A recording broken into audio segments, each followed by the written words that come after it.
everyone, I'm Mahana and I'm founder and CEO of Clear. Welcome to Clear's podcast. Our first very special guest is Lorraine, who is the founder and CEO of bornbeauty.com, which is an award-winning luxury skincare brand. Lorraine, I'm so excited to have you here and I would love to just jump straight into your story. So please tell us a little bit about the brand and how you got here, what prompted you to start the company. I began my career in Selfridges at 16 and I thought to myself one day I'm going to have my own brand. Fast forward, child, and having looked at what was on offer, I thought I have all this knowledge, experience, I am going to source some products, I'm going to get a brand together, and so here we are.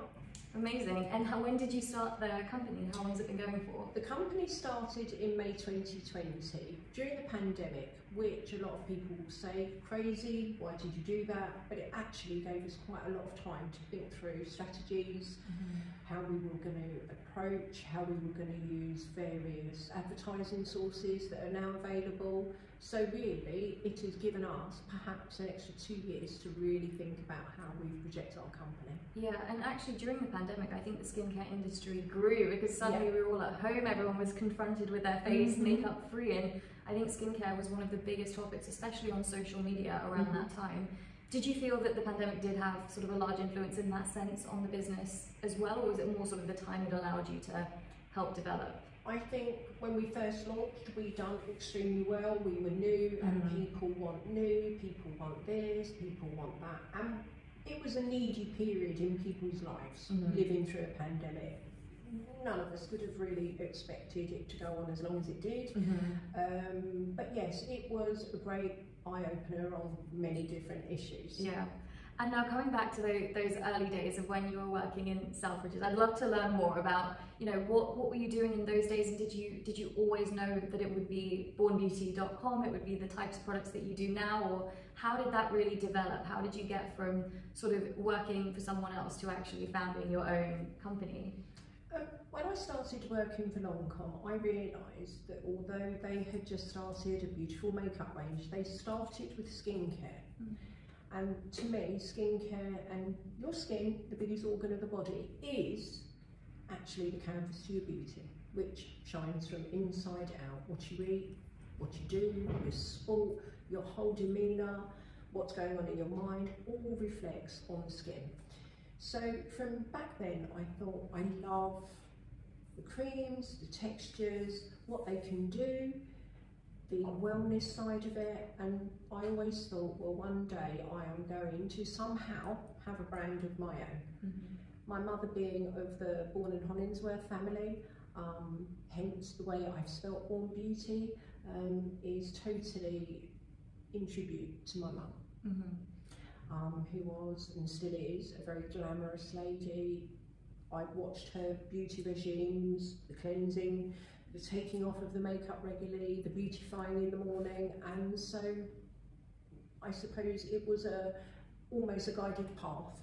It's so nice to hear the stories that inspire us and the people that inspire us. What did that actually look like in terms of setting up the business? What was the first proactive step that you took when you decided that now is the time that I'm going to make it happen? What was that really like? Because I think, you know, when you see the final product, it's so easy to overlook all of the work that went into it behind the scenes, and for most people the biggest challenge is actually just getting started, or even having the confidence to commit that, you know, I'm going to try this on my own. So how did you get to that point? I remember sitting in the garden with my husband and saying I'm going to go and get some paper, and I like drawing and I was drawing away, and I looked up over a cup of tea in the garden and I said to my husband, I'm going to start my beauty skincare company now. And he looked up over his drink and said, about time too. Amazing. So out with more paper, and you know, you kind of like, you start writing down the things that you think you need to do, probably all wrong, but it always starts with a rough draft. Yeah. And fast forward, here I am. I've made plenty of mistakes. A lot of people have said to me, why do you bother? And I said, are you passionate about your career? They said yes. I said, well, same over here. And it's just the ability to adapt, look at your mistakes, meander slightly from the path that you thought was going to be a direct path, but you take on board what you learn, the people you meet, and all of what's going on in the world, just to make those inroads. You touched on mistakes there, and I think again, as entrepreneurs, a lot of us like to focus on the highlights and what's going well, and on our website it's all of the awards, but I would love, you know, to hear a little bit more about some of the mistakes that you feel that you've made on your journey, and perhaps more importantly, what you learned from them and how it's helped you develop not just the business, but potentially even as an individual growing through those learnings. We always realised with the rise of Amazon, as a lot of e-commerce companies do, that they led the way in how buying online is, and you know, and how we've got used to it, especially over the pandemic. And our initial first website was built by a very nice person, but then quickly followed up by, if you pay somebody a huge amount of money, we're going to this, we're going to that, we're going to... And I thought, this person hasn't taken on board that although he's probably quite right, that we are self-funding and he's asking for humongous amounts of money with actually, in my mind, no form of what our return on investment would be. So unfortunately, as you do, being a little bit brutal as businesses, you have to move them on and you have to start again. And that is something that I am prepared to do when I get those red flags waved in my face, because if you don't learn from the red flags, you'll never get the green flags. And we talk less about the green flags, it's always about the red flags. Yeah. But there are green ones too. Absolutely. What are some of your green flags when looking for, you know, someone to collaborate with or bring on professionally? Personally, I think people tune into other people. If you've got a certain mindset that tunes into someone else's mindset, you will naturally get on well together and business will just flow. If you cannot talk to somebody that you are trying to do business with, it's not going to work. Chuck all the flags out the window and just try again. Yeah, and I think especially with people, as soon as you do get the sense that it may not work, I think often in life we're told that you should persevere, you should try and make things work, which in some contexts is true. But I think professionally, you know, it can be more difficult when you let, you know, a partner that's not the best fit stay on too long, whether that's a contractor for your website or a supplier or a business partner. You know, it can affect you in so many ways, but the longer the relationship goes, often the harder it can be to end it. And then, you know, the ramifications that come with that can often really hurt businesses in the end. So I think, you know, there's actually been quite interesting studies on this, and letting go of partnerships is one of the hardest things to do. It's not pleasant for the person doing the, you know, delivering the news, nor is it pleasant for the person receiving it. And I was actually talking about this with a group of other female business owners recently, which is why it's very top of mind, and I'd love to get your thoughts, Lorraine. So there's been a study done showing that when men in business contexts are assertive, it is seen positively, and it is seen as, you know, a good leadership trait. When women are often assertive in business contexts, it's not always seen positively, and it can be viewed as disagreeable and sometimes even have the opposite outcome as to what the woman was trying to do.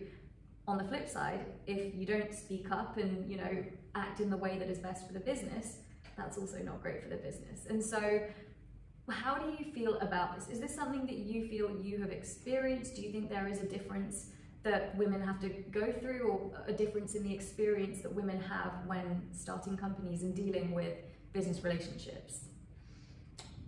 I think that throughout, when a female wants to have a voice and she comes up against difficulties in business, we are then looked upon as the difficult one because we want to respond accordingly.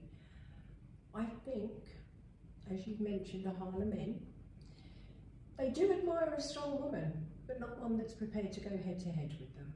And I think I've had a few conversations, and this always arises when you're a woman in business, and I did say to one gentleman, please address me as the 6'2" person you are, as if I was a man, and please address me how you would this gentleman and answer the questions for me without any, what terminology did I use? Without either of us having our blood pressure raised.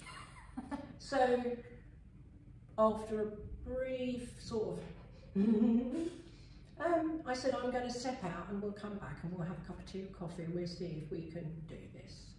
And I did exactly that. And for whatever went through that person's mind is free to flow through that person's mind. But I think if we are females and we are in business and we're faced with men that don't accept us with females, it is a they problem, and therefore you are probably better off finding a more level-headed gentleman to deal with if you feel you need the masculine input. Do you feel like you need the masculine input? I do have a male business partner, and I always look, in any business you need IQ input and EQ input.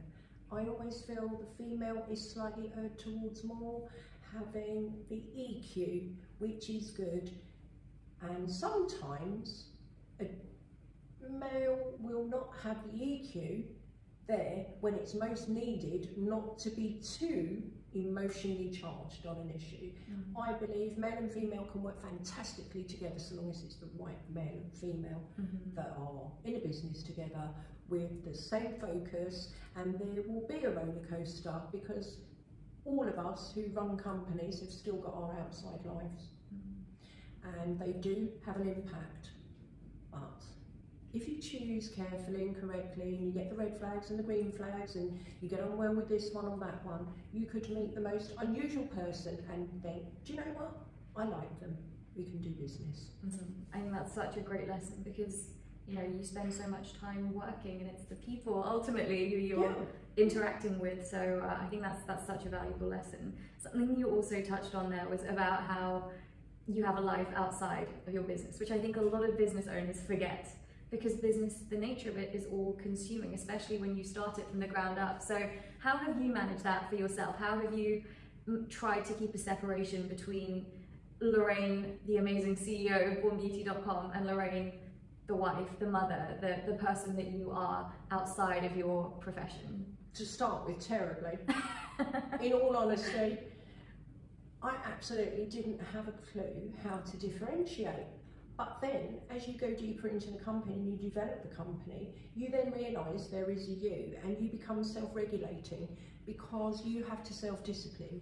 You have to tell yourself, well, actually weekends do occur, and you have to make time to book your holidays, have your nice meals, do your silly little water sports, do your own keep fit, and you have, I firmly believe running your own company is probably the biggest discipline you will ever learn, knowing that you set your clock at this time, you get up, you do this, you have your bit of sport, you do put into your day your breakfast, lunch and dinner, you do think ahead for yourself, and you actually, although your business is not necessarily your baby, if you treat it like a baby, you will always not have any you time.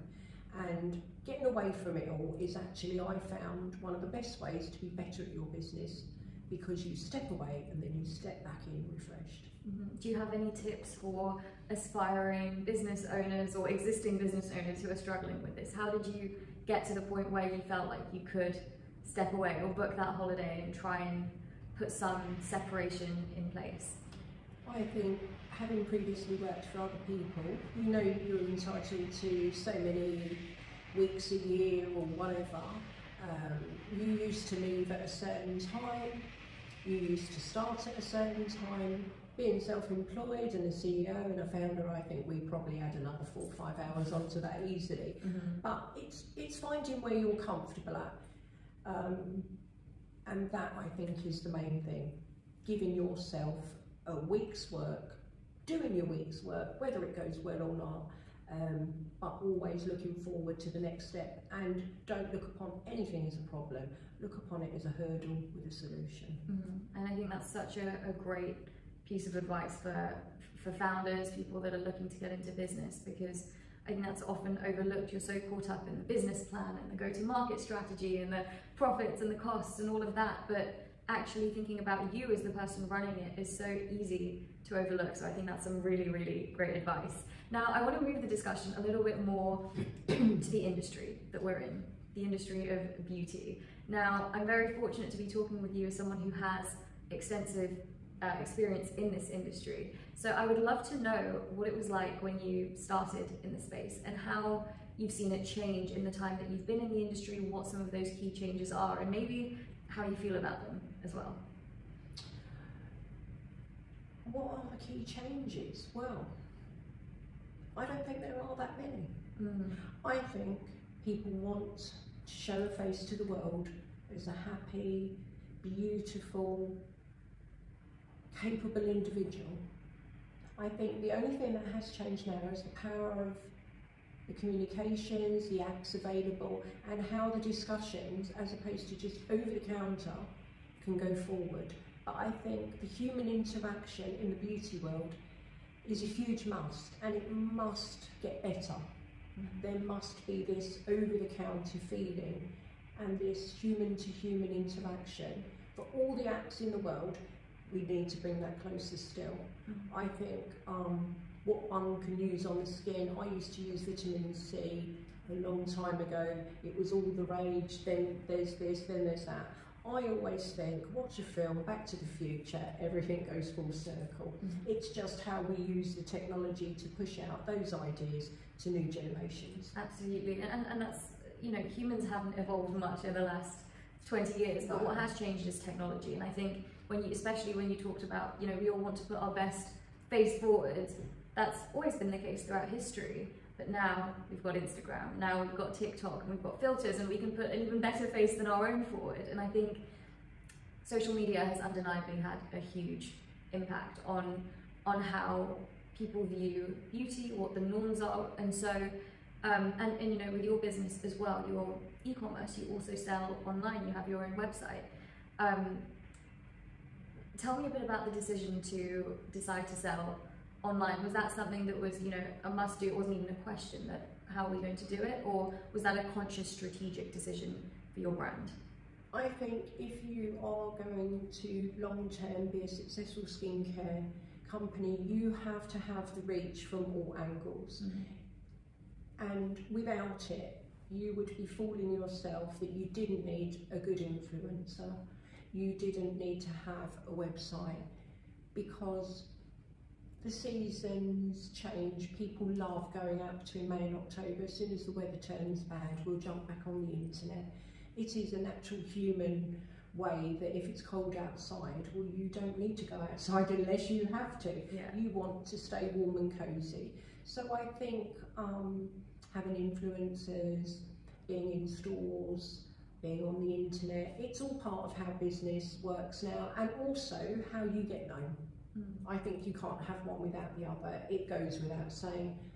We knew we'd have to be online. Yeah, and that's how we were connected, online as well. And you know, we've done business together for such a long time, and most of that has been online, and it facilitates these relationships that otherwise would be so much more unlikely to occur, sort of, you know, on their own. Another question I had was, you know, you mentioned influencers, which I think is such an interesting topic, especially within the beauty and skincare industries. Influencers, I think when they first sort of started on the internet, it was exciting because there were these people who you didn't know and you could see into their lives. It wasn't quite the industry or the business that it is now, where there's so much influencer content online that sometimes as a consumer, you wonder what the incentives are. Has this person just been paid to say that they like this product? Are they using this product? And time and time again, we see scandals on platforms like TikTok and Instagram where they kind of get caught out in their lie of they haven't actually used the product, or they've just been paid to leave a good review. So sort of on that point, what do you think as a brand owner is the best way of building trust with your consumers? And as far as when it comes to marketing channels, how do you see influencers moving forward? Is it going to be sort of a long-term strategy, or given these sometimes credibility issues, do you see that changing in the coming years? From our company point of view, there's been quite a few people that have come to us and have said, oh, I can represent, and I can this, and I can, and I can, which, yes, I'm sure you could, but until the right person came along that fitted in with what we felt was aligning with our brand, have we only just recently taken on a very nice lady who represents what we feel we represent through our brand. There are obviously a lot of people that will approach, and there are certain types of influencers, and I think it's very easy for a company. So yeah, they'll do without actually looking at what they represent, because I don't only think it's about sales, I think it's about repeat sales and people having trust and being able to say, well, actually this influencer is genuine. And I think going forward, a lot of perhaps the certain type of influencers we saw that made themselves influencers during the pandemic, fantastic, clever people, but they've probably all gone back to work now and are doing what their real passion was. It was a great way of connecting during the pandemic, but I think going forward now, an influencer is actually going to be an old hat way of saying somebody who does your advertising for you. I think the word influencer now, there's lots of influence in the world. It doesn't necessarily have to be on social media apps. I think that's so interesting to hear. And when you say that, you know, you look for that values alignment, I think that's so important. Again, with any business partnership, what are your values at Born Beauty? What do you look for from partners, and what do you want your brand to represent in this world? In this world, I think there is skincare. From when I was 16 and a little bit older, I realised there will always be top, middle and bottom when it comes to what one can spend on their skincare. I don't believe going into certain outlets and buying lots of cheapy is necessarily good, but then I think with certain age groups it is trial and error. And then I think as people get more au fait with skincare, they then think, oh, well, we'll try this. But with our brand, we want to offer people the chance to use very good ingredients that are not overpriced, that don't come in boxes. I've never personally used a cardboard box to rub on my face to have any form of skincare effect. Maybe somebody will say, ah, she's got an idea. We're going to make a box that melts into a skincare. But good luck with that one. Well, you heard it here first. Yeah. But I just think the value is beautiful skincare, affordable prices, very well researched, and also where the ingredients actually come from. We can trace it back and make sure that the people who do go and collect the leaves or some of the ingredients, because it's very natural based and vegan friendly, that we can actually be accountable. Not only sustainable, accountable is a very good word, to make sure that in order to have this glowing skin, somebody somewhere's not suffered for that other person to have that. And I think we live in a big world. We are very aware of what goes on, and we need to be more aware that when we buy this product, we buy it with clear conscience. I'm ready to buy. I'm so excited. And who is the brand for? What does the product line look like? How many products do you have, and who are they targeted to?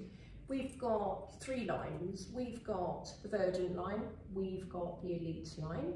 The Verdant is from anybody from teenager up who wants clean, green, doing it face machine. Okay.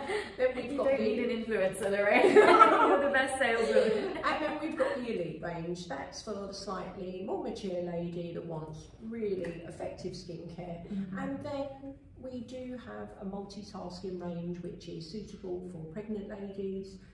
But we also made sure that it was labelled for the daddy to be, because we have this wonderful world where us ladies have the babies and the daddies get left behind. So we made sure that the products were suitable for all the family from 3 months on. And daddy can get in the shower and use the body scrub, or put a bit of the oil on, or use the all over body moisturiser and not actually feel guilty.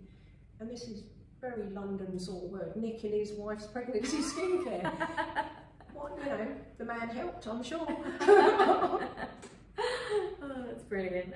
Well, super interesting. And where can we find your products? Where's the best place to shop for them? Okay, they are online, as you know, bornbeauty.com.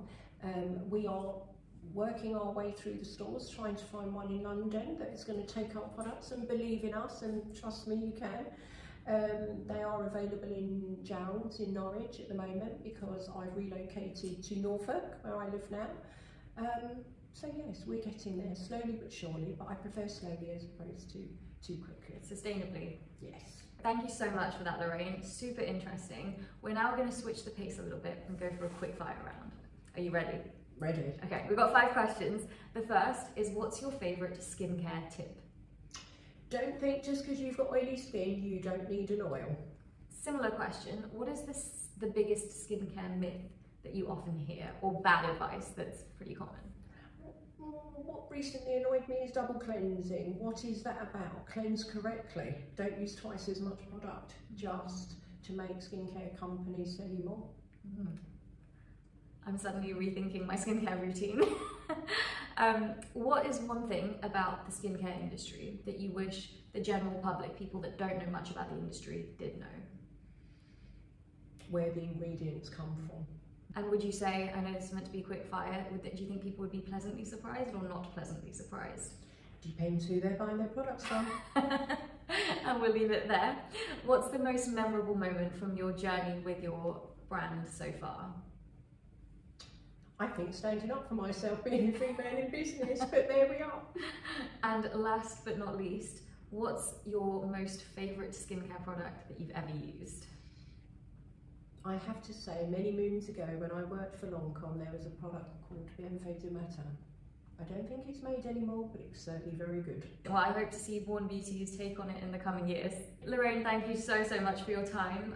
You've shared so many incredible insights about your own journey as a business owner, about the industry as a whole, and I know our viewers will have loved it too. So thank you again for taking the time, and thank you for watching. Thank you. We'll see you in the next one.